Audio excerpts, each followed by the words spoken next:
Oi, Lucília, dos... Tudo bem? Tudo bem, minha querida? Bom dia, poesia, boa noite, poesia. Tudo bem, minha querida? Tudo na saúde? Boa noite, que bom vê-la. Tudo bem? Como está Niterói?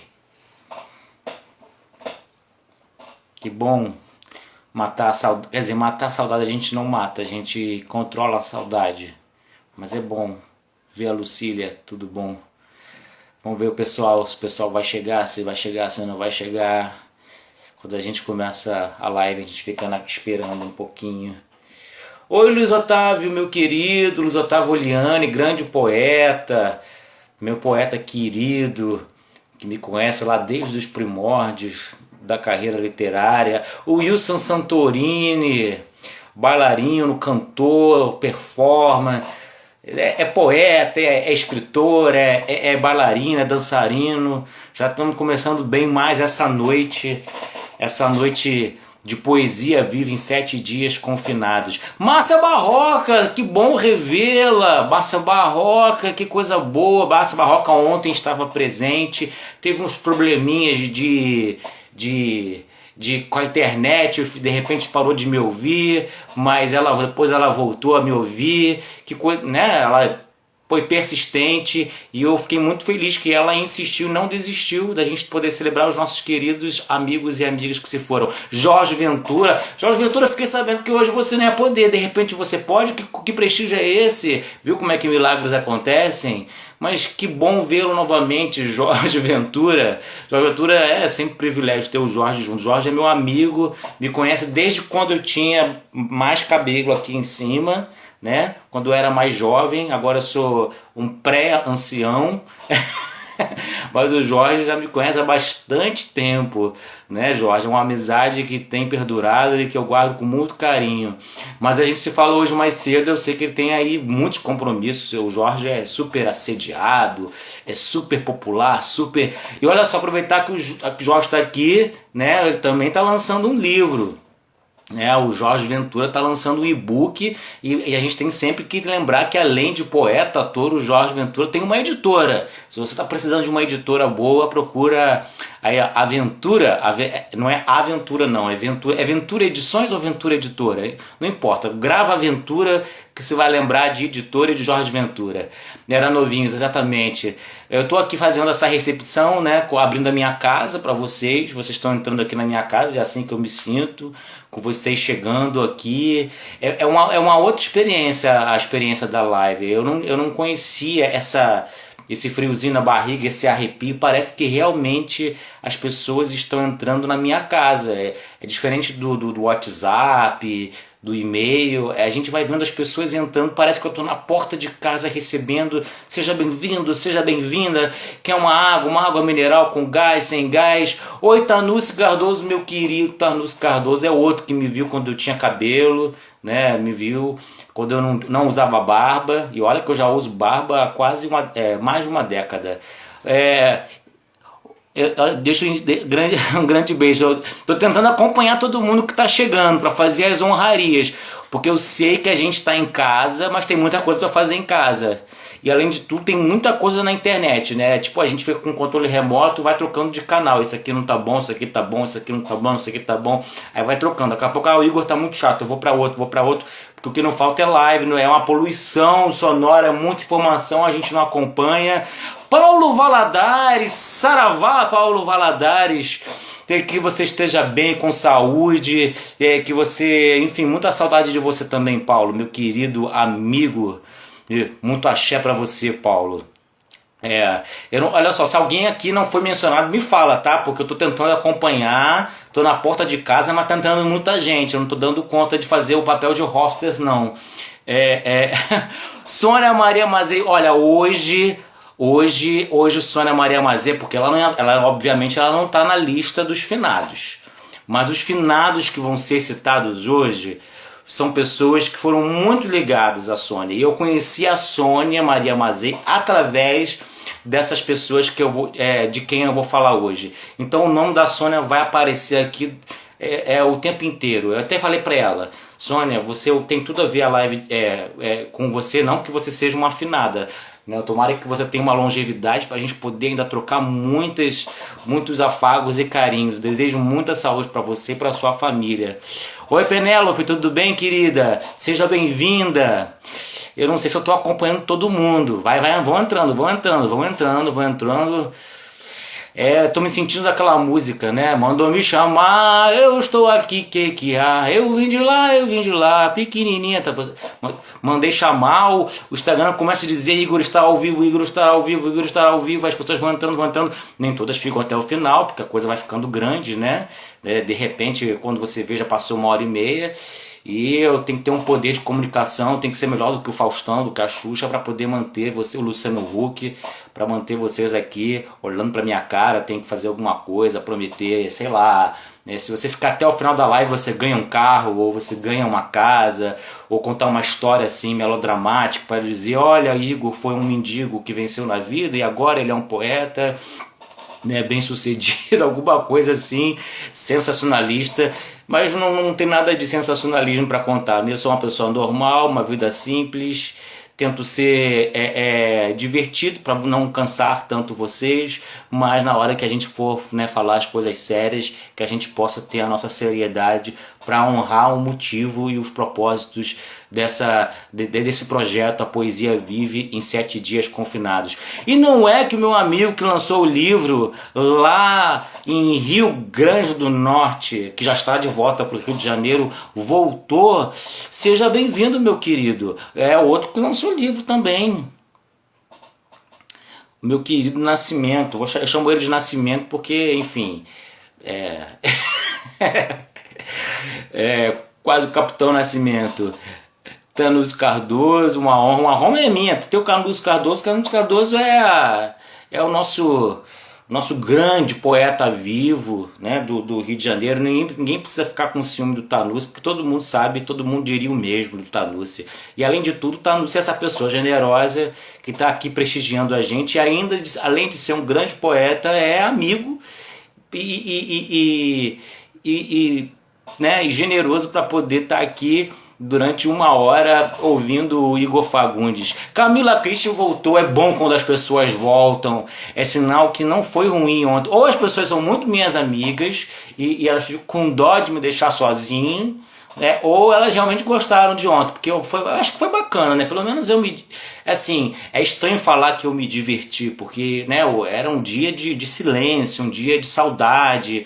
Mas eu não tenho como olhar para essas pessoas queridas, pessoas que eu conheço, e fazer uma brincadeirazinha para trazer um pouco de leveza, né? Como disse o Che Guevara: ai que endurecer sem perder la ternura, ai que hablar seriamente sem perder o chiste, a piada.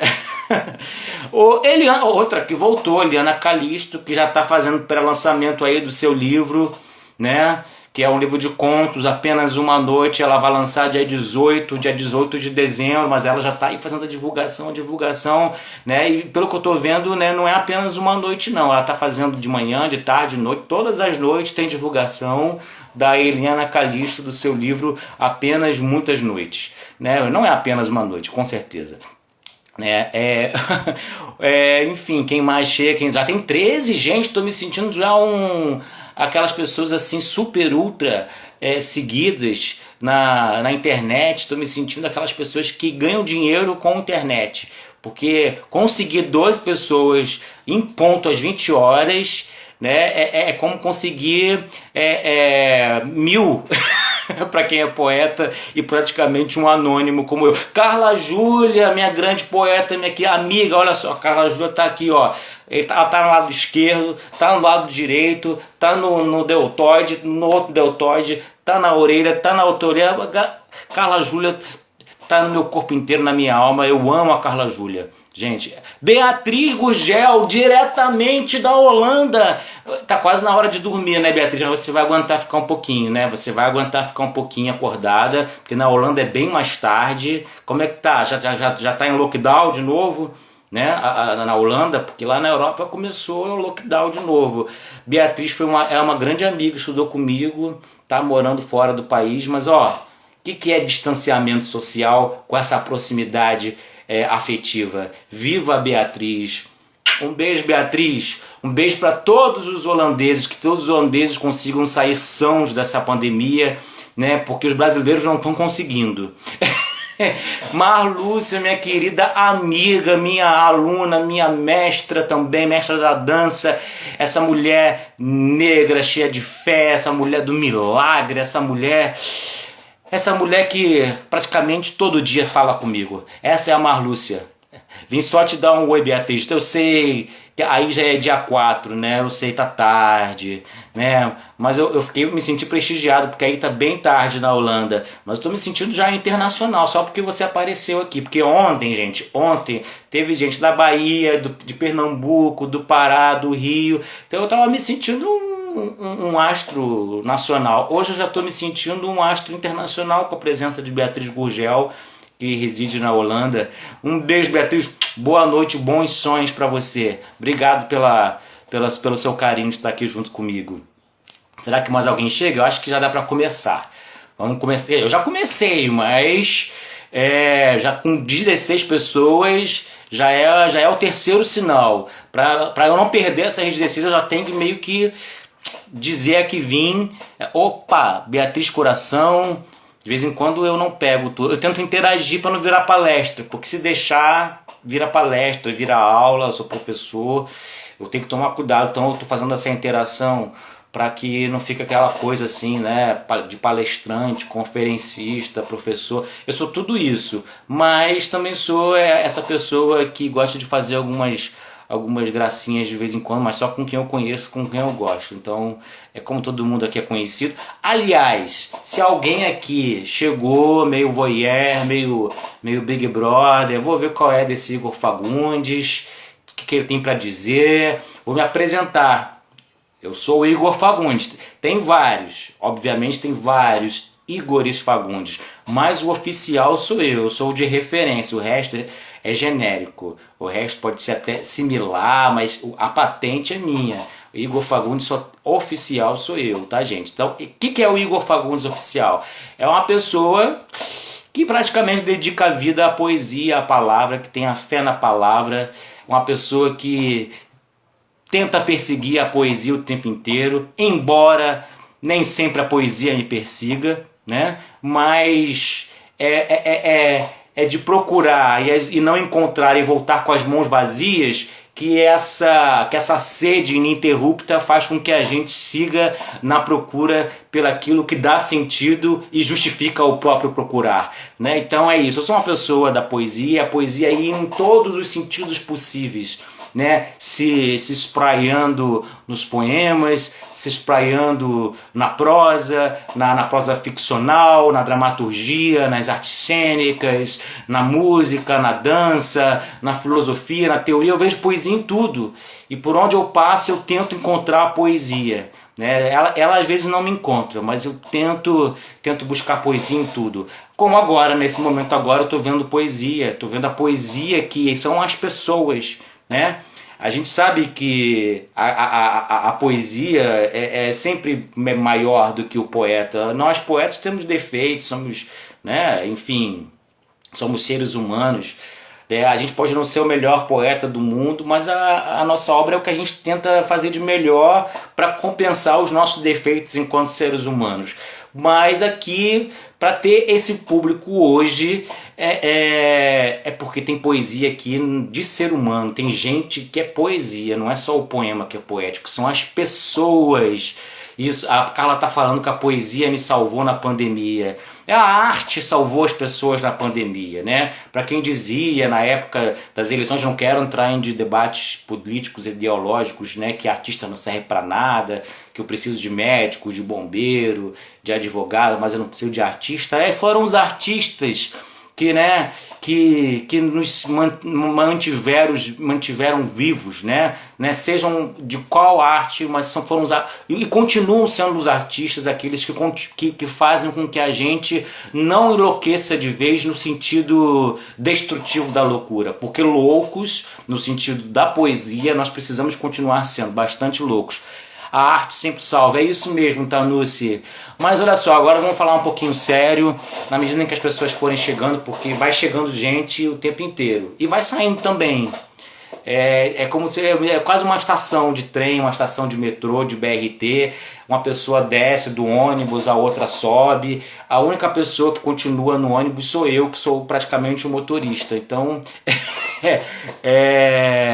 então eu quero fazer esse carinho. José Fernando Pinto, seja bem-vindo, porque eu acho que quem está aqui, a gente tem que tratar bem as visitas, a gente tem que fazer com que as visitas se sintam em casa. Se vocês estão entrando aqui na minha casa, se eu resolvi abrir minha casa para vocês, para o mundo, eu tenho que deixar o mundo entrar. Então entra gente, pode entrar, fiquem à vontade. Tem vários livros para vocês pegarem na estante. Tem livro de Jorge Ventura, tem livro de Carla Júlia, tem livro de Massa Barroca, tem livro de Tanucci Cardoso, tem todo esse pessoal que está aí, está tudo aqui na minha estante. Vocês já estão aqui, mesmo não estando, vocês já estão aqui na minha biblioteca. Boa noite. Então, gente, esse projeto, A Poesia Vive em 7 Dias Confinados, por quê? Porque eu resolvi fazer isso.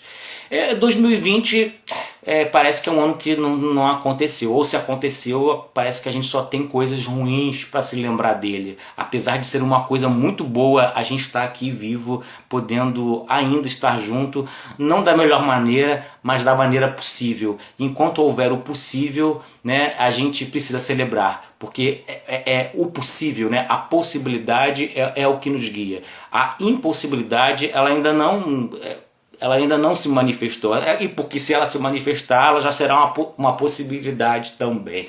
Então, mas 2020 não foi, porque não acabou, tem sido um ano muito triste, né? Um ano de muitas perdas, muitas mortes, e a gente vai morrendo um pouco com todo mundo. A gente, né, precisa, de alguma maneira, se apegar naquilo que dá sentido para um mundo e um tempo que se esvazia de sentido. E é por isso também que eu vou lançar um livro em dezembro, no meu aniversário, para primeiro comemorar a minha vida, que eu atravessei, né? A vida me permitiu que eu atravessasse, saísse sobrevivente de 2020. Mas a vida também me deu de presente um livro, porque eu escrevi durante 2020. E eu estou me dando de presente, que na verdade a vida me deu de presente esse livro. Então no dia do meu aniversário eu vou estar lançando um livro. Mas o tema não é o livro, né? O aniversário é a celebração de vida. Quando chegar dezembro eu vou estar celebrando a minha vida. E porque a minha vida e o meu corpo são muitos corpos, são vocês. Eu sou Tanucci, eu sou Carla, eu sou Eliana, eu sou Márcia, eu sou Jorge, eu sou Beatriz, a gente é ao mesmo tempo só, único, e ao mesmo tempo a gente é todo mundo.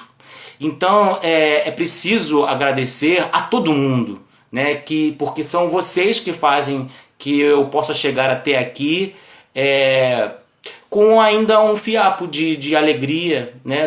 Quando não há nenhum motivo, né? Hoje a gente viu uma sentença aí, não querendo entrar nesse assunto, uma sentença aí de um juiz, deixa a gente meio triste, deixa a gente meio desesperançoso, mas quando de repente, oi Kênia, tudo bem querido? Um beijo grande, saúde pra você, mas quando a gente vem aqui e vê que a gente ainda tá junto, que a gente se irmana pela poesia, a gente começa a fazer, pode não dar uma gargalhada, mas pelo menos a gente vai ensaiando um sorriso no canto do rosto, um sorriso tímido, mas algum sorriso possível, né? Como eu disse, que o importante é valorizar o possível.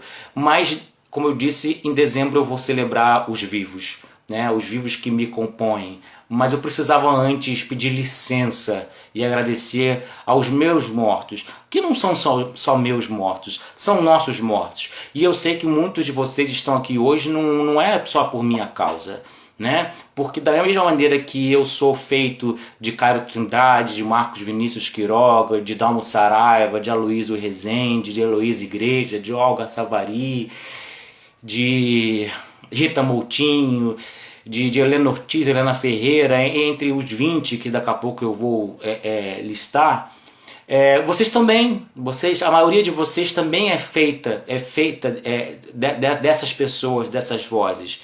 E o que nos une aqui, para além do Igor Fagundes, é aquilo de que Igor Fagundes é um arauto, um porta-voz, né? Como se eu estivesse aqui, né, chamando para sentar junto com a gente na nossa casa, essas pessoas que continuam aqui muito vivas nos livros, mas que a gente teve a felicidade de também conhecê-las fora dos livros, da gente poder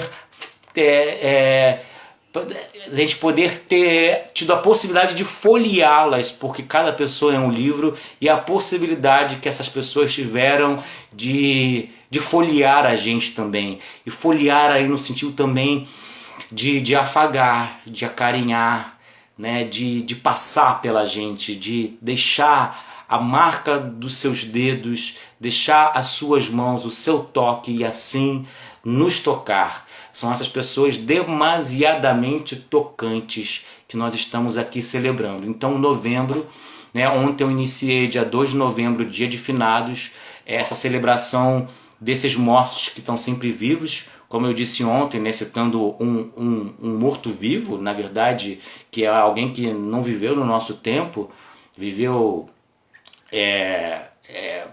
antes do século passado, que é o Friedrich Hölderlin, que diz: o que permanece fundam-no os poetas.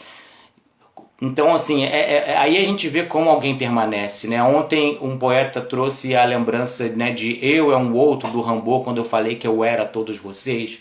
Rimbaud morreu há quanto tempo e a gente está até hoje, né, citando Eu é um Outro, né, do Rimbaud. E é isso, eu acho que concretamente essa permanência, essa presença da arte, da poesia, é o que na verdade nos importa e precisamos celebrar. Enfim, e assim, eu também, claro que por que eu escolhi 20, né? Por que eu preciso também celebrar a minha vida e celebrar alguma coisa em 2020? Porque calhou de 2020 ser o ano em que eu completo 20 anos. Desde que eu lancei o meu primeiro livro solo, Transversais. É o que eu chamo de pré-estreia. Quase ninguém tem esse livro. Eu chamo de pré-estreia porque eu tinha 18 anos, ganhei um concurso de uma editora só para estudantes, e aí, obviamente, não tinha muita maturidade literária, eu não costumo mostrar esse livro para quase ninguém. Algumas pessoas têm. Foi lançado em 2000. Eu costumo dizer que a minha estreia mesmo foi com 7.000 tijolos e uma parede inacabada em 2004, mas de fato eu fui publicado em 2000. Mas se a gente for contar a minha participação em antologias, né, a minha presença como coautor, não como autor de um livro solo, eu estaria fazendo bodas de prata, porque a minha primeira participação em livro foi em 1995, quando eu tinha 13 anos. Eu tinha 13 anos de idade na minha primeira noite de autógrafos. E eu vou contar também um pouco dessa história para vocês, não querendo ser muito umbilical, mas partir de mim para chegar a essas vozes que não estão mais aqui, mas que me fizeram chegar firme e forte, saudável e acreditando ainda na força da poesia, graças a essas pessoas que lá em 1995, 96, 97, enfim, até 2020, eu tô aqui falando de poesia. Estou aqui escrevendo poesia e estou aqui lendo poesia. Oi, Maria Dolores Vanderlei, minha ex-vizinha, minha poeta querida que lançou um livro em janeiro, foi em janeiro ou fevereiro? Janeiro desse ano. Maria Dolores é uma grande poeta, eu prefaciei com muita alegria o livro dela. É uma mulher linda, ela é lá do Rio Grande do Norte, mas mora aqui no Rio de Janeiro há bastante tempo, professora, aposentada de geologia, paleontologia, e uma grandíssima poeta, grandíssima poeta. Muito obrigado pela sua presença, Maria Dolores. Se vocês não conhecem, leiam a Dolores. E então em 2020 eu estou, dependendo do ângulo, né, do ponto de partida, ou completando 25 ou 20. Preferi falar em 20 porque eu estou partindo do meu livro solo.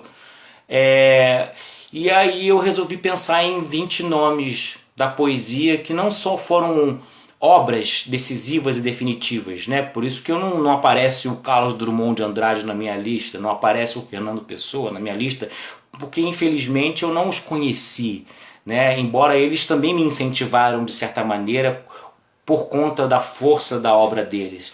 Mas eu gostaria de falar desse outro lado, né? É que não é só o do poema, da obra, mas da obra da existência, né?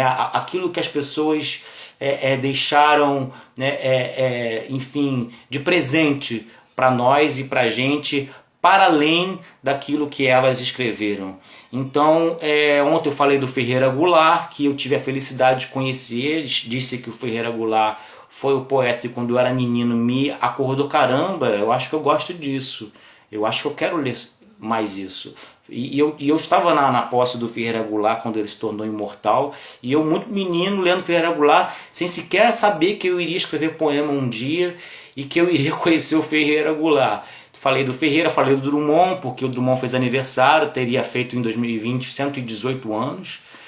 Acabei falando da Clarice Lispector um pouco também, que faria 100 anos. Esses orixás, esses deuses que a gente sempre vai citar, inevitavelmente. Falei também do Vinícius de Moraes, porque o Vinícius de Moraes tem um poema lindo chamado Poema de Natal, e embora a gente não esteja no Natal, como que a gente não pode transformar de alguma maneira, né, o Dia dos Mortos no Natal, né, num dia de nascimento, de renascimento. E eu fiquei tão emocionado com 2 poemas que eu li, esse poema de Natal do Vinícius de Moraes e com o poema Comunhão do Drummond, que eu vou lê-los de novo hoje. Eu vou abrir os meus trabalhos sempre com esses 2 poemas até o fim, porque parece que eles me sintonizam naquilo que, na energia e na frequência que eu preciso estar, né? Porque a gente brinca um pouquinho ali, mas esses 2 poemas me sintonizam muito com a emoção que eu sinto ao me lembrar dessas pessoas que para mim também já se tornaram deuses, já se tornaram orixás, e que não são o Vinícius nem o Drummond. Hoje eu vou falar de 3 pessoas em particular, porque hoje de fato eu estou começando a fazer uma cronologia, né? A pessoa que realmente me fez acreditar que eu poderia escrever poesia, que foi o Mauro César Viana, que naquela época eu tinha 12 para 13 anos, e ele deveria ter a minha idade, e faleceu mais ou menos com a minha idade. E quando eu morava no Meia, passei minha vida inteira no Meia, ele era um escritor lá do Meia, ele foi bastante reconhecido no âmbito da literatura infantil, onde ele conseguiu ser mais poeta, encontrar a voz poética na literatura infantil. Vou falar sobre um livro dele muito emblemático e premiado, que é uma poesia para criança. A Rose Gama, que também no mesmo, ela era uma poeta trovadora, que era coordenadora pedagógica da escola onde eu estudava e era jurada do meu primeiro concurso de poesia, quando eu ganhei esse concurso.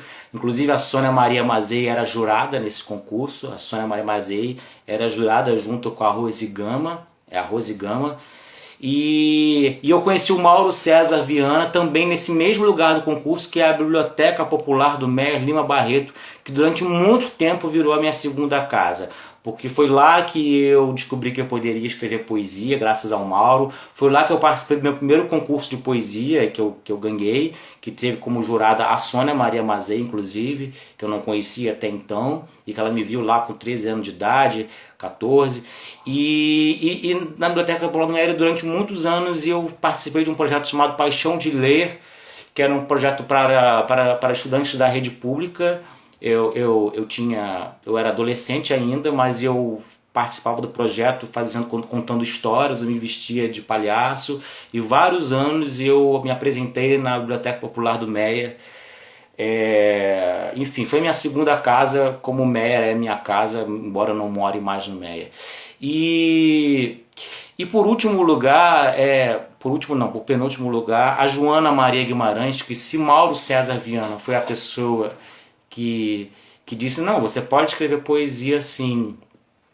A Joana Maria falou para mim, ela foi a pessoa que disse o seguinte, não, você pode escrever poesia, mas você não vai escrever qualquer poesia, você vai escrever a poesia dos grandes, é aquela que sentou do meu lado e reescreveu quando eu tinha 17 anos de idade, poema por poema meu, aqueles poemas adolescentes, com a bagagem que ela tinha de oficina de literária que ela fez com a Teresa Drummond, com a Susana Vargas, com a Rita Moutinho.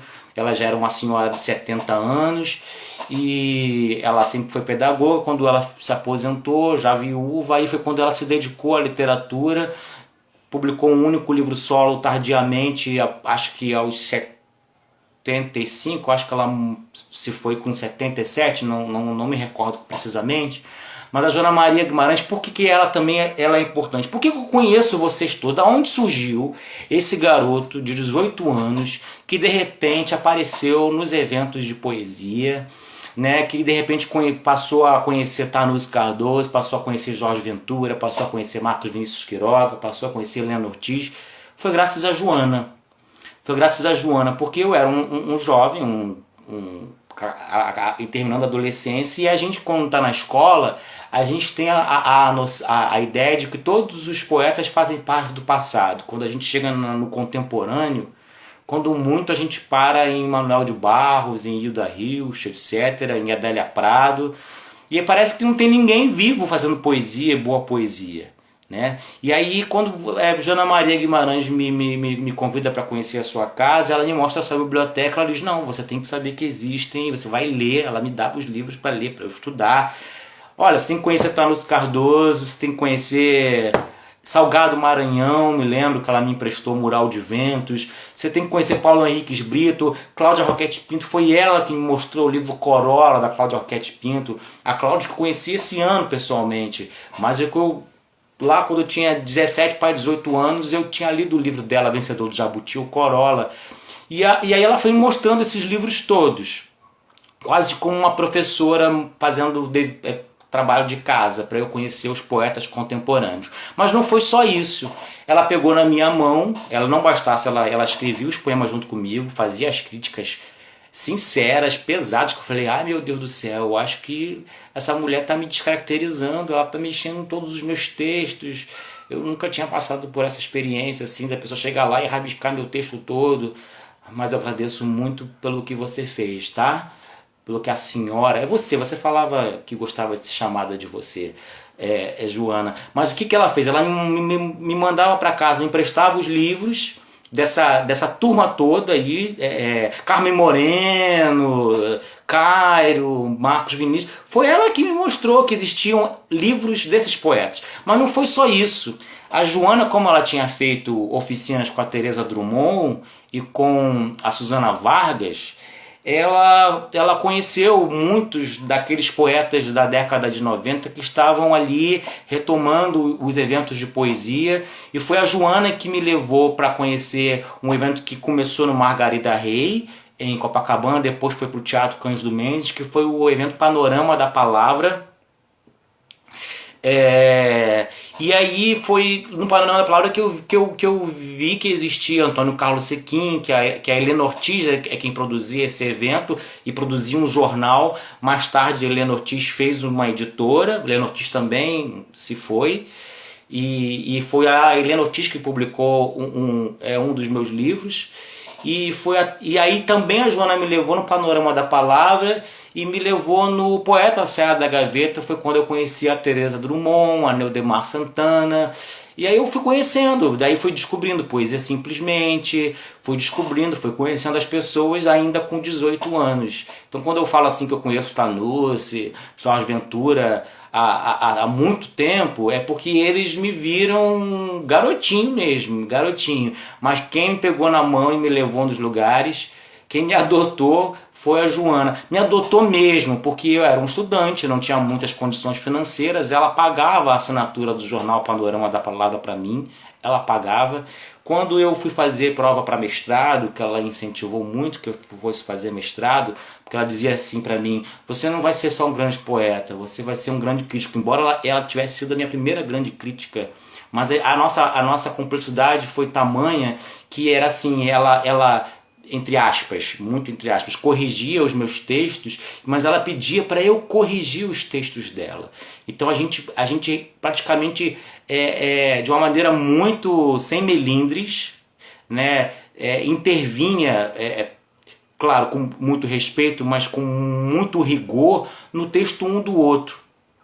A ponto de eu ter virado crítico depois do oficial dela, quando no começo ela foi minha crítica. Ela falou, quando eu lançar o meu livro, eu acabei lançando, ela lançou sobre o meu primeiro livro solo depois de mim, você que vai ser o prefaciador. Eu prefaciei o Campo de Pouso, que foi pela editora da Palavra, que era a editora da Helena Ortiz. E aí voltando, quando eu fui fazer o mestrado, que ela falou assim, você também não serve só para poesia não, você serve para crítica. Então você tem que investir em crítica, você tem que seguir carreira acadêmica. Eu queria ser ator, eu também tinha uma carreira paralela no teatro, mas ela tinha a cabeça, não, o teatro vai te desvirtuar, não vai pro teatro não, vai na carreira acadêmica, fica na literatura que você vai melhor. Ela não queria que eu ficasse no teatro não por falta de talento, mas é porque ela farejava que o caminho era melhor a literatura. E tanto não foi por conta de eu não ter, digamos, jeito para as artes cênicas, que a gente se conheceu, né? O nosso primeiro encontro, de fato, eu vou contar esse episódio, eu vou tentar não chorar, foi quando eu estava dizendo um poema do Drummond na Biblioteca Popular. Era uma reunião de poetas do bairro, do Meia, e eu disse um poema do Drummond e ela começou a chorar, e ela veio me abraçar, menino, quem é você? Ela me conheceu primeiro dizendo poesia dos outros, depois é que ela foi conhecer o meu trabalho. Mas voltando ao meu mestrado, quando a gente vai fazer prova para mestrado tem que estudar um monte de coisas, né? Enfim, e era uma área que não era a minha área original de graduação. E eu não tinha dinheiro para comprar os livros, né? Assim, eu não tinha mesmo. E ela comprou todos os livros para mim, para eu estudar. Ela comprou os livros para eu estudar. E a coisa mais aí foi quando eu passei no mestrado para a UFRJ e aí, pouco tempo depois, eu me tornei professor ainda mestrando da UFRJ. E um mês depois dela ter falecido, em 2007, né, eu entrei na minha primeira turma. Eu nunca dei aula em escola, foi em universidade. Os alunos acharam que eu era um calouro, eu tinha 27 anos. Eles acho que é um calouro, não, desculpa, um veterano querendo dar trote nos alunos. Quem é esse garoto? Esse pirralho vai dar aula de teoria literária. E eu falando umas coisas assim, super filosóficas, os meninos chegando do ensino médio não entendiam nada do que eu falava, eu fazendo eles de cobaia, não sabia nada de didática, acho que eu continuo não sabendo, mas assim... E aí eles acharam, não, isso aí é um veterano que veio dar um trote na gente, falando essas coisas difíceis que a gente não está entendendo nada. E foi nessa primeira turma da minha vida que eu tive aquele aluno que eu comentei antes, que foi um aluno que não foi aluno, né? Que foi o Vitor Ehringer, que quando eu conversei com aquele menino na minha primeira turma, eu falei, gente, esse menino ele tá deslocado aqui, ele é meu professor e não deu outra. Vitor Ehringer passou 2 anos depois, ele já tinha estourado, ganhado Jabuti com o romance Glória, estava sendo publicado pela Companhia das Letras. Antes dos 30 anos ele partiu no auge da sua carreira, do seu reconhecimento, e era alguém brilhante. Falei muito do Vitor antes, mas não tem como... É porque hoje, esse momento da minha entrada na sala de aula pela primeira vez, me faz lembrar do Vitor como aluno e me faz lembrar da Joana, porque a Joana ela tinha investido para eu virar professor de universidade. E eu tinha assumido a turma, acho que um mês depois dela ter partido. E eu, dentro da turma, eu fiz uma menção a ela. Falei, eu só estou aqui hoje por conta da Joana. Por conta da Joana Maria. Como estava muito recente, ela precisava receber essa gratidão, até para ela poder trilhar o caminho de luz dela em paz, né? E a coisa mais curiosa é que quando ela faleceu, a família dela me conhecia bem E aí ela foi enterrada lá no cemitério Memorial do Carmo. O neto dela, que devia ter a minha idade hoje, ele me fez me ajoelhar diante lá do féretro, lá do túmulo, uma coisa assim. Falou assim, ó, você vai prometer agora diante da minha avó que você vai continuar o que ela dizia para você, que você tinha que fazer. Você vai dar continuidade àquilo em que a minha avó acreditava. E eu jurei para ele e para ela, lá no cemitério, que eu não iria abandonar a poesia. E é muito difícil falar disso.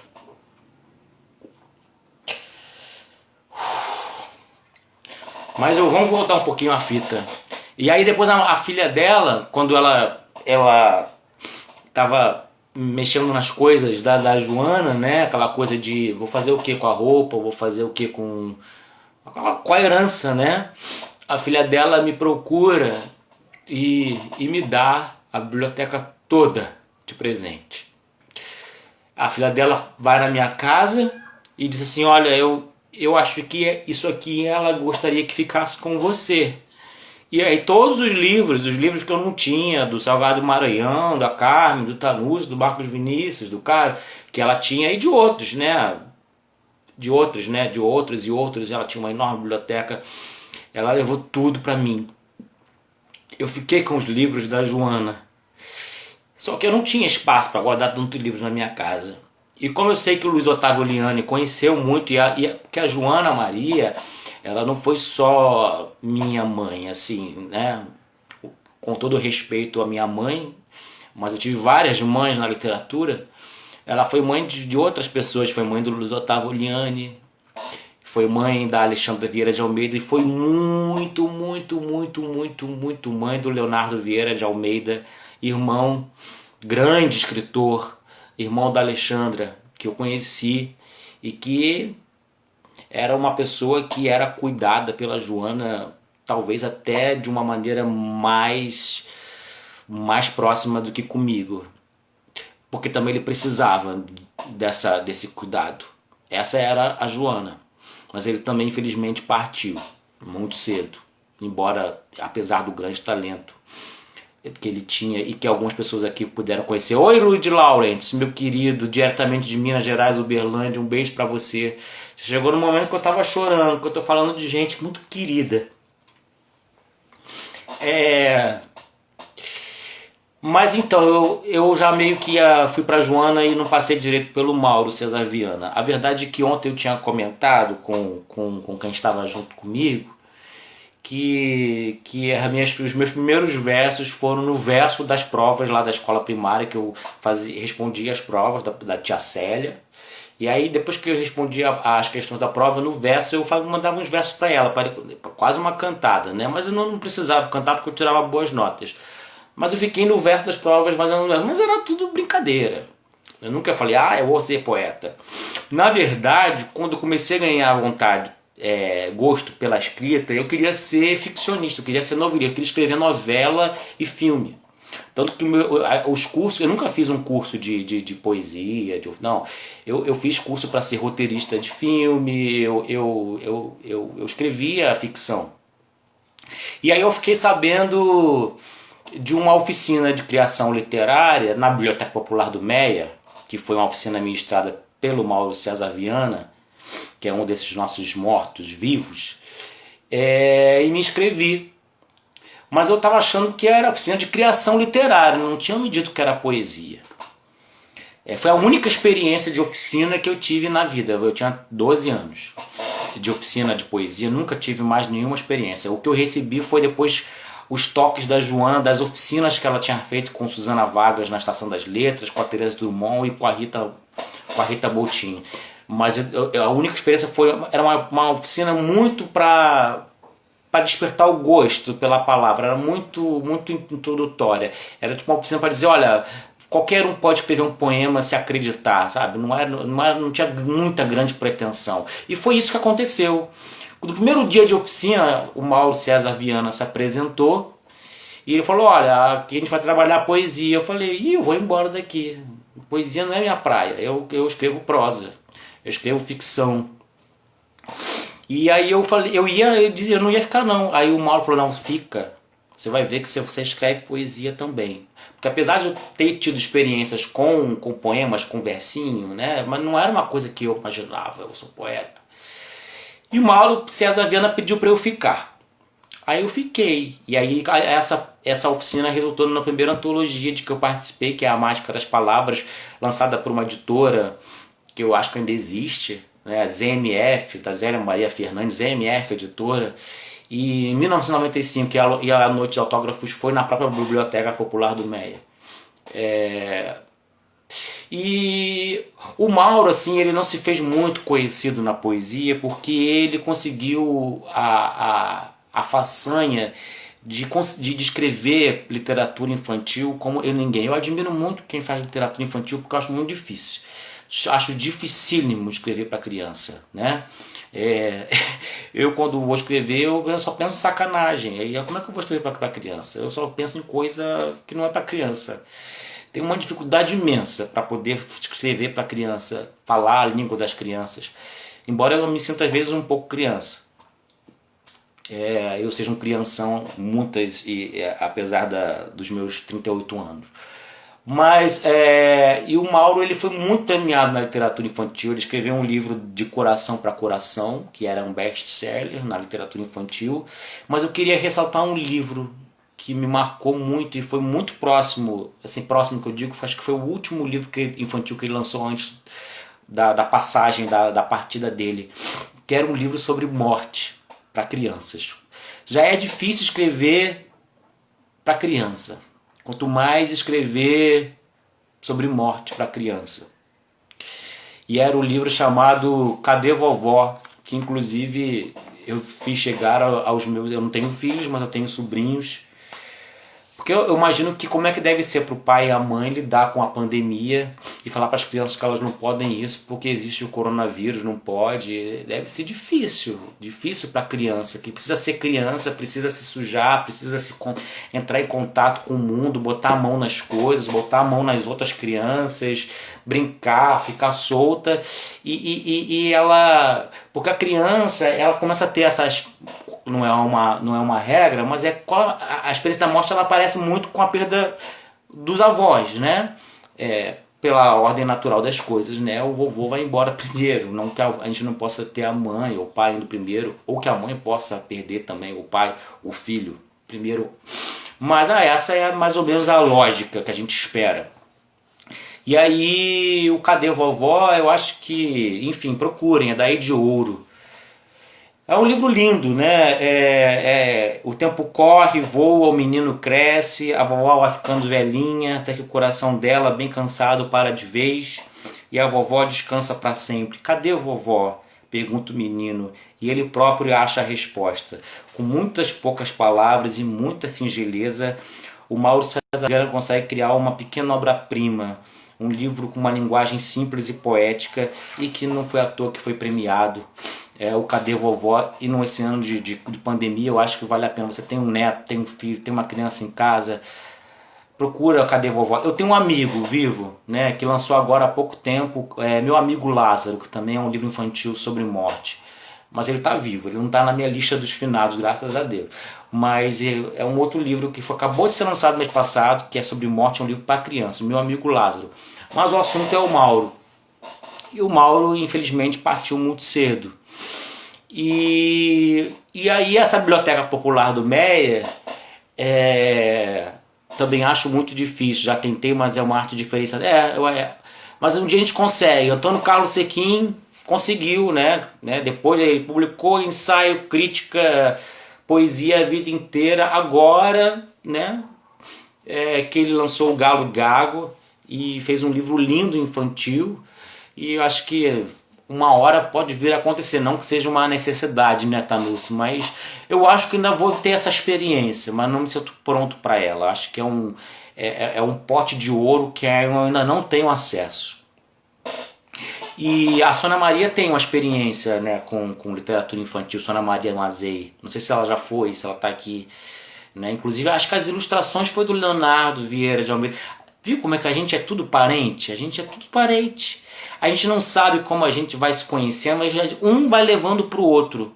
Um vai levando pro outro. É uma coisa assim, né? O Mauro me fez fincar na biblioteca do Meyer, lá eu conheci a Sônia Maria, conheci a Joana Maria Guimarães. Joana Maria Guimarães me fez conhecer todo mundo, né?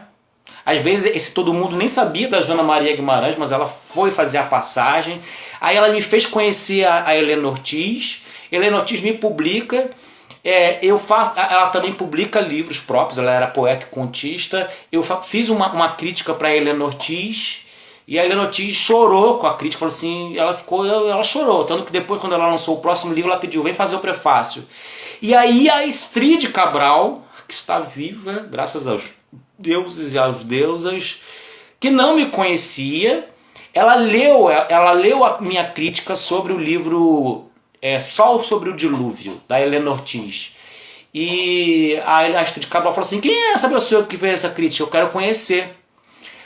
Então a Joana Maria me levou a Helena, aí através de um texto sobre Helena eu cheguei a Estrid Cabral. Aí a Estrid Cabral, você vai prefaciar o meu livro. Aí ela gostou tanto que ela me convidou para prefaciar 3. E ela era muito amiga de quem? Da Lina Tâmega Peixoto, que é uma poeta de Brasília. Quer dizer, ela é mineira, mas morava em Brasília, que partiu em setembro. E eu prefaciei também um livro da Lina, que é uma grande poeta. E olha só, aí a Helena me leva a Astrid me leva a Lina. E aí a sensação que eu tenho é que eu vou conhecendo essas várias mães, essas madrinhas, foram muitas mães, foram muitas... E aos poucos eu vou perdendo, eu me sinto órfão. Mas que bom que agora eu tenho essas outras mulheres, porque assim, a gente conhece homem, mas mulher é diferente, né? A gente pode ter o melhor pai do mundo, mas se tiver a melhor mãe, a mãe desempata. Então ter uma Márcia Barroca, ter uma Eliana Calixto, ter uma Maria Dolores de Vanderlei, ter essas pessoas, continuar ainda tendo algumas mães. A gente pode se dizer irmãos, mas ter ainda uma Astrid Cabral viva é uma coisa que eu não consigo nem pensar enfim, não vou nem pensar. Mas enfim, e que a Astrid me ajudou muito também. Mas o assunto não são dos vivos, são dos mortos. E Leonardo ilustrou meu primeiro livro infantil, Vida de Balão é Foguinho. Isso, eu me lembrei. E aí eu tava falando do Mauro, falei de como que eu cheguei na Joana, e a Joana me levou para Helena Ortiz, a Helena Ortiz me levou a Astrid me levou ali na Tâmega. Mas tem uma outra pessoa que era uma das melhores amigas da Astrid Cabral, que na verdade me conheceu muito antes, num caminho paralelo, que foi a Helena Ferreira, que por conta daquelas danças polovitzianas do Príncipe Igor me chamava de Príncipe Igor. Helena Ferreira foi no lançamento do meu livro 7 Mil Tijolos numa Parede Inacabada, e ela foi, mesmo de cadeira de rodas, mesmo com dificuldades de locomoção, ela sempre esteve muito próxima. E a Helena Ferreira era outra deusa, que era outra mãe, que eu lamento muito a perda e que eu tenho muita saudade, sinto muita falta de poder dizer, ô Helena, eu vou lançar um livro novo. Mas ela conseguiu lançar um livro dela antes dela morrer, com uma noite de autógrafos lotada no Pen Clube do Brasil. Enfim, mas eu queria dizer como é que foi a questão com a Joana, como é que se deu o encontro. Eu vou ler uns poemas da Joana para vocês. E é muito doido, porque o meu livro 7 Mil Tijolos na Parede Inacabada, ele foi escrito, claro, por mim, mas ela foi passando a régua. Sim, ela foi passando a régua. Mas da mesma maneira, quando ela lançou o livro dela, eu passei a minha régua também. Eu me vi... A gente fez um grupo depois, a gente se encontrava eu, Leonardo, Rosane Barcelos, que hoje é Rosa Ramos, que lançou um livro, Canto de Arribação, né? Que vocês não conhecem muito, mas ela é uma grande poeta, ela também é cria da Estação das Letras. A gente se encontrava na casa da Joana, eu, Leonardo, acho que o Luiz Otávio ia também às vezes, Oliane. Rosane Barcelos, que virou Rosa Ramos, e a Dora Locatelli. Dora Locatelli, que é outra, que eu prefaciei todo mundo, e que se foi, e que ela também escreveu numa das orelhas do meu 7.000 tijolos. E a Dora era também rata de concurso de poesia, que nem o Marcos Vinícius, ganhava tudo também. Dora Locatelli, muita saudade. Não sei se vocês conheceram a Dora. Mas vamos lá.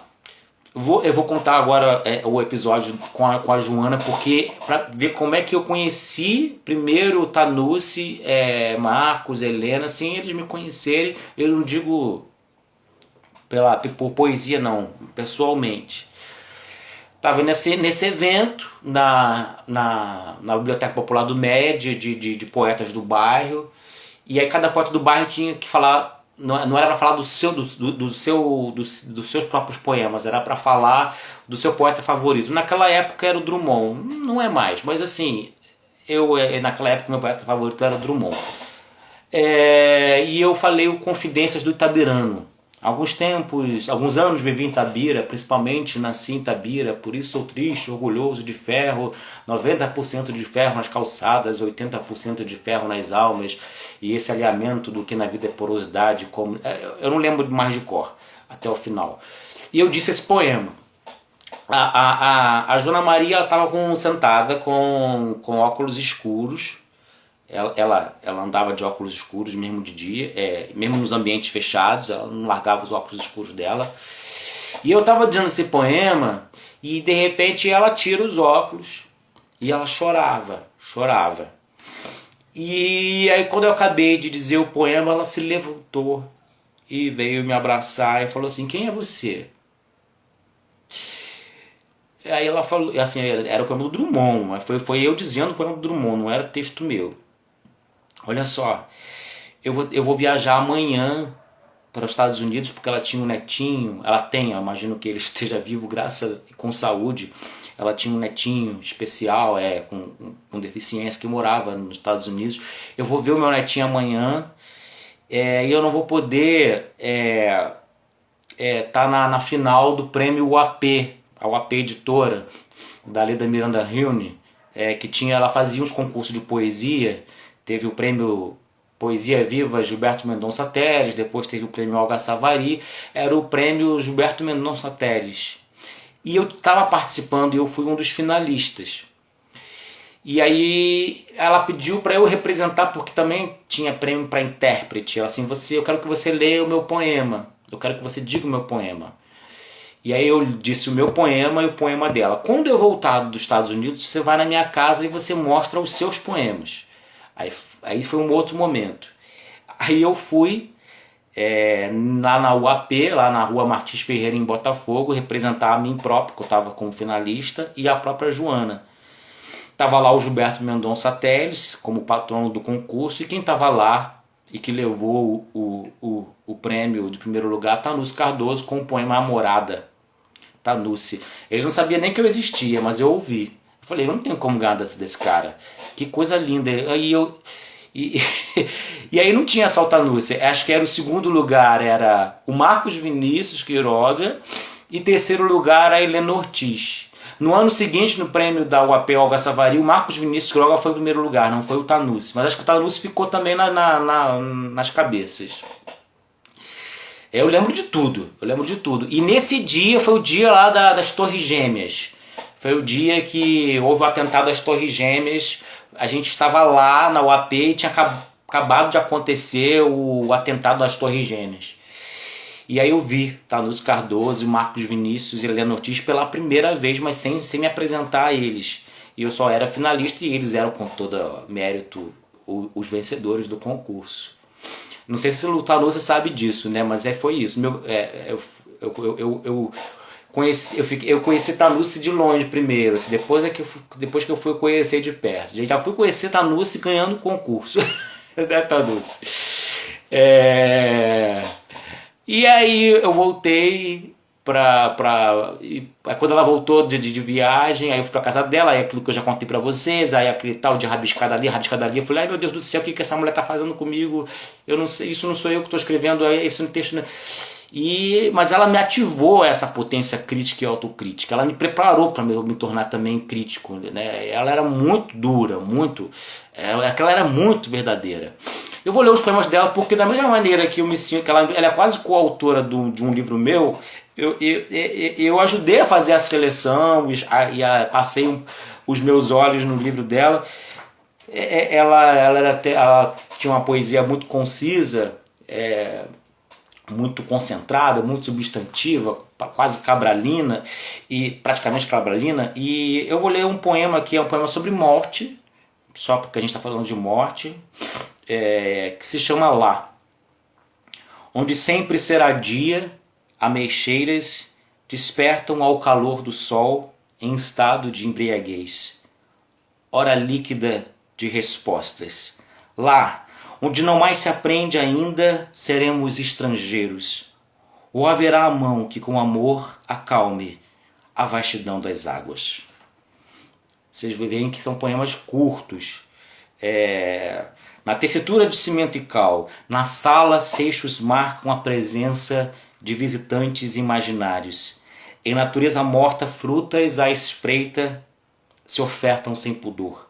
Do alto vésper sorri. Ao sopro de um presente áspero as cortinas oscilam. Em descompasso alguém engole dia a dia a massa espessa dos minutos. E tinha um poema que ela não ia colocar, que ela achava fraco, era um poema meio derramado. Eu falei, bota, é o último poema do livro, bota, que eu adorava o poema.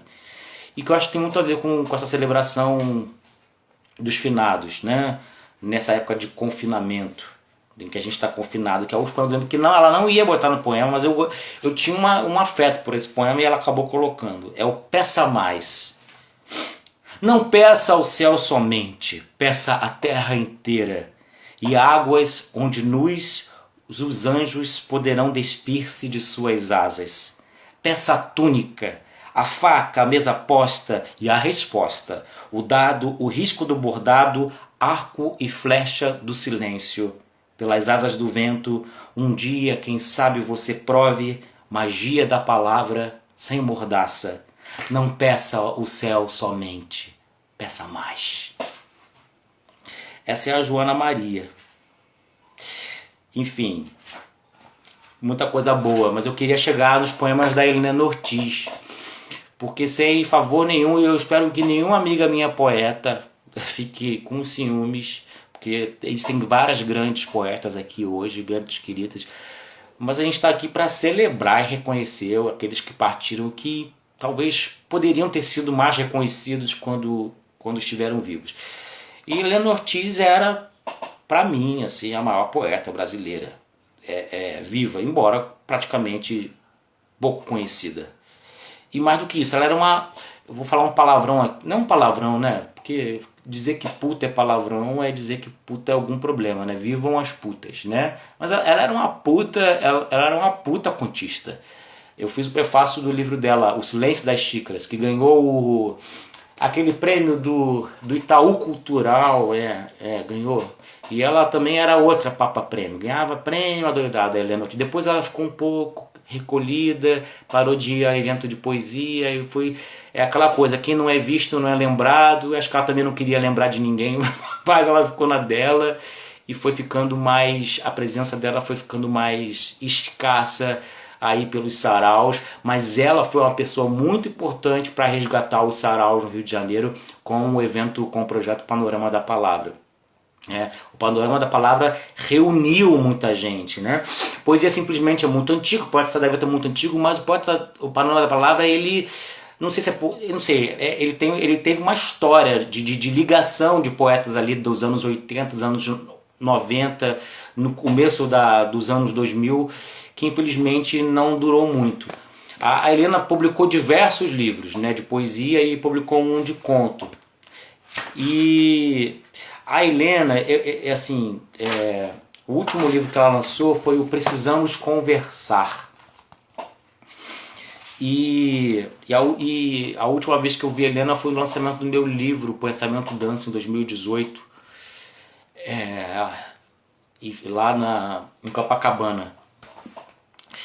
E a Helena, ela é um dado pessoal, biográfico, ela traz isso para o poema dela. Ela teve uma filha chamada Alice que partiu muito cedo, ainda criança. Ela tem um filho, que inclusive é o capista do meu livro 7.000 Tijolos, Uma Parede Inacabada, que é o Gabriel Ortiz. Mas ela teve uma filha que não permaneceu muito aqui entre nós e que se foi para o País das Maravilhas. E aí eu aqui tentando escolher alguma coisa para poder... Difícil escolher alguma coisa, que eu dá vontade de ler tudo da Helena. Ela era uma grande poeta, grande figura humana, o panorama é histórico para vários poetas, Tanusse. Aí eu tava vendo assim, às vezes a gente gosta de um poema pela razão, às vezes gosta pela emoção, né? E aí tem um poema chamado Alice.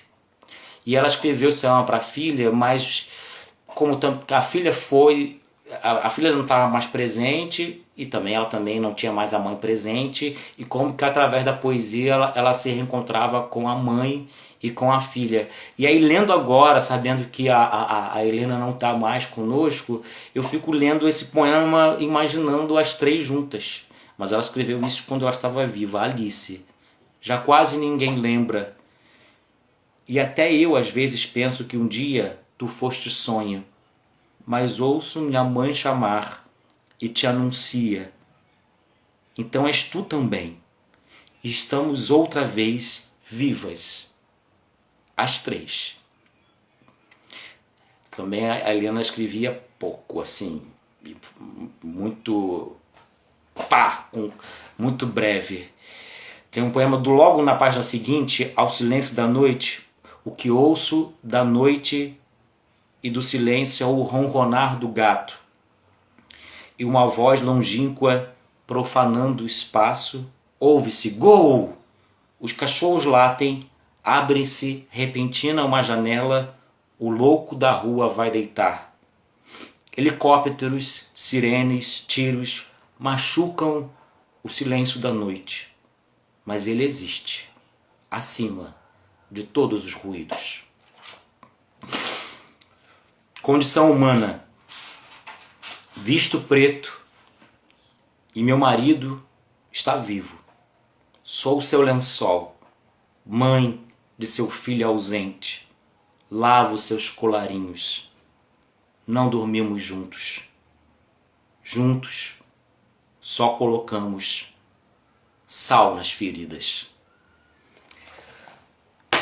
No Sol sobre o Dilúvio,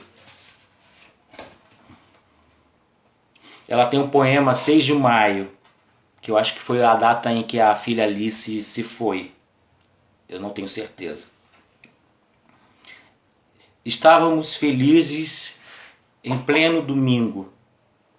A certeza próxima do outro, comida no fogo, roupa já passada, casa nem tão limpa, sapatos num canto, projetos alinhavados. A notícia chegou pelo telefone. Apagou o fogo. Separou nossos sapatos. Notícia maior que a vida.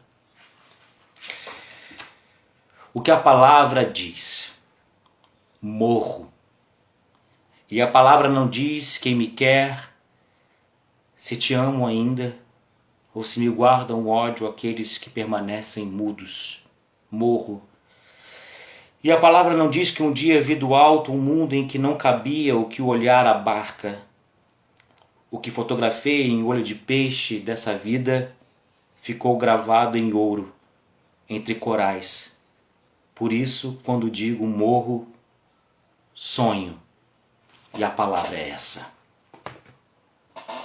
Igor, só quero te dizer, você é lindo demais, não acompanhei. Eu sou lindo. Olha só, hoje eu me permiti, aí eu furei a quarentena, saí de máscara, fui cortar meu cabelo, que eu tava me sentindo feio pra burro. Meu cabelo, o meu barbeiro resolveu me transformar num pagodeiro do Só Pra Contrariar. Eu tô assim, quase igual o Alexandre Pires, versão branquela. Com essa barba, eu tô me sentindo o pagodeiro do Só Pra Contrariar. Então, antes que vocês me zoem, eu já tô me zoando. É isso aí. Enfim, eu disse que ia abrir a nossa gira com um poema do Drummond e do Vinícius, e acabei partindo viagem e não falei dos dois poemas que me emocionaram muito ontem quando eu abri, né, esse projeto, que era o Comunhão e o Poema de Natal. Então eu vou fechar com esses dois poemas, porque eu acho que vocês podem estar cansados já falei a beça, e porque aí tem toda uma cronologia, veio o Mauro, Rosigama, o Joana Maria, a Helena Ortiz, aí vai chegar o Marcos Vinícius, Quiroga, vai puxando, vai puxando um fio, e é muito interessante porque a Eliana Calisto gosta muito de gatos, e a Helena Ortiz, ela tinha um gato chamado Sócrates, que foi um gato presenteado pelo Cairo Trindade. O gato da Helena foi um presente do Cairo para ela. Chamava-se Sócrates. Então é aquilo que eu digo, a gente é tudo parente. Até o gato. Até o gato foi um presente do Cairo para a Helena. Um presente do Cairo Trindade, que é o outro nosso querido, que daqui a pouco eu vou chegar nele. Jesus avassalador. Não seja lá o que seja avassalador, para mim tudo é muito avassalador, né? Cada um desses poetas, esses parentescos, essa rede. Ontem eu falei muito sobre rede, né? Como que a rede social, a internet nos separava quando nós estávamos acompanhados, e quando de repente, quando nós estamos sós, é o que ela nos aproxima, né? E aí o nosso veneno virou o nosso remédio. A rede social vira realmente rede, né? Ela nos entretece, nos irmana e realmente mostra, não que ela não tivesse um potencial, né, de coisas boas, mas ela estava deixando nós, seres humanos, muito solitários. E de repente a rede social nos deixa menos solitários, trazendo os artistas, sobretudo, para que a gente tenha boa companhia. Eu vou encerrar, gente, porque para sempre deixar um pouquinho de quero mais, são 7 dias para vocês me aturarem. Eu inventei de fazer 7 dias, não sei onde eu estava com a cabeça quando eu inventei isso, mas eu fiz uma promessa, não foi para nenhum santo, foi para mim mesmo. E eu vou cumprir o meu rito, eu vou agradecer a essas pessoas. Existem outras, né, que estão representadas por essas vozes, mas não dá para falar de todo mundo. E eu gostaria de emanar energias positivas para aquelas pessoas que estão enfrentando um problema de saúde agora, né? Seja por Covid-19, seja por qualquer outra enfermidade, que essa energia de luz que eu tento trazer, estou tentando trazer isso aqui, né, com as minhas palavras, porque eu acho que eu tenho vários defeitos, mas um defeito eu não tenho, que é gratidão. Eu adoro agradecer. Adoro agradecer. Não é para puxar saco, eu agradeço mesmo. Eu posso chegar, sei lá, aonde eu chegar, mas eu não vou esquecer de ninguém. E como vocês podem ver, eu estou dizendo coisas em detalhes para vocês aqui, porque eu não esqueço. Não esqueço mesmo. Então agradecer é o meu vaticínio. E aí eu vou cumprir os 7 vídeos. Eu tenho que passar, e para que esses mortos que hoje eles precisam de luz, mas talvez eles também sejam a luz que a gente precisa. Eu tenho um amigo meu que está internado, que é poeta também, está em estado grave, e que essa energia boa da poesia chega até eles, chega até a família dele, chega aos amigos dele, né, chega ao espírito dele. Se a gente não puder vencer o que está traçado, que pelo menos a gente aceite o que a gente não pode controlar, que a gente consiga abraçar a dor, mesmo que a dor seja muito grande para a gente abraçar. E eu quero dedicar mais uma vez, dediquei ontem, vou dedicar hoje, porque ele precisa ficar vivo. Ele tem a minha idade, gente, ele não pode ser levado pela Covid, mas eu respeito. Se papai e mamãe do céu quiser levar, o que a gente tem que desejar é equilíbrio, sabedoria, paz, para a gente sair. Como eu citei ontem o Guimarães Rosa no conto Buriti, morrer talvez seja voltar para a poesia. Morrer talvez seja voltar para a poesia. Não estou fazendo uma apologia ao suicídio não, tá? Porque se morrer seja talvez voltar para a poesia. Vocês gostam de poesia, vocês vão querer morrer agora. Mas vocês entenderam bem, porque vocês são poetas, né? Então morrer talvez seja voltar para a poesia. Essa poesia plena, pura, para o mistério, para o claro enigma, para essa rosa do povo que é a poesia, para essa flor no asfalto, para essa flor na parede da nossa casa. E essa flor que só é plena quando a gente realmente atravessa todos os portais. Se é que nós atravessaremos todos os portais, e se é que há um portal, ou que talvez a poesia seja o nosso único portal. Então, tem um poema do Drummond chamado Comunhão que eu gostaria de ler. E depois encerrar com um poema de Natal, já agradecendo a presença de todos mais uma vez, tá?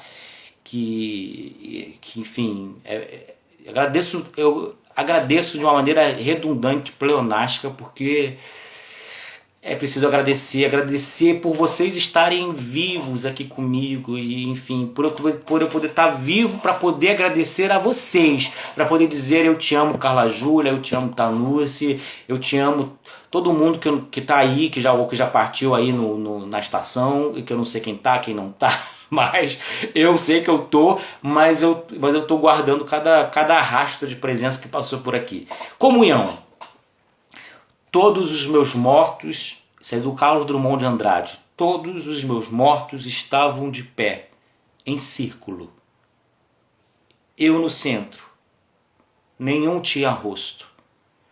Eram reconhecíveis pela expressão corporal e pelo que diziam. No silêncio de suas roupas, além da moda e de tecidos, roupas não anunciadas, nem vendidas. Nenhum tinha rosto.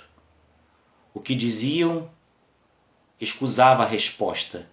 Ficava parado, suspenso no salão, objeto, denso, tranquilo.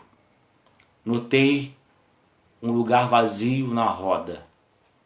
Lentamente fui ocupá-lo. Surgiram todos os rostos iluminados. Carlos Drummond de Andrade. Poema de Natal, Vinícius de Moraes. Para isso fomos feitos, para lembrar e ser lembrados, para chorar e fazer chorar, para enterrar os nossos mortos. Por isso temos braços longos para os adeuses, mãos para colher o que foi dado, dedos para cavar a terra. Assim será a nossa vida. Uma tarde, sempre a esquecer, uma estrela a se apagar na treva, um caminho entre dois túmulos. Por isso precisamos velar, falar baixo, pisar leve, ver a noite dormir em silêncio. Não há muito o que dizer.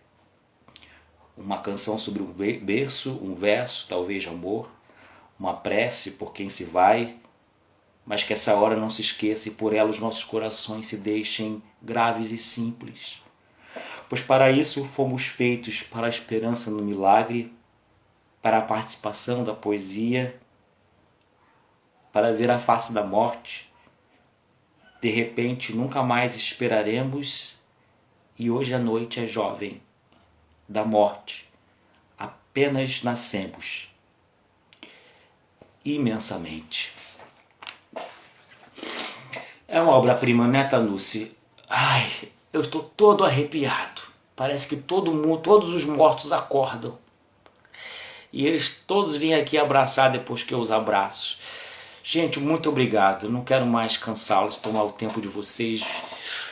Que vocês todos estejam com saúde, que a gente tenha longevidade para a gente continuar se abraçando, seja por aqui, e se os deuses e Deus permitirem, seja pessoalmente, porque a saudade existe e o amor é sincero. Muito obrigado. Um beijo. Se alguém quiser deixar algum depoimento para eu ler, para eu guardar, eu vou ficar muito agradecido. Muito obrigado por estarem trazendo alegria para mim e que eu possa ter trazido um pouquinho de alegria para vocês no meio de tanta tristeza. Boa noite. Tchau, tchau.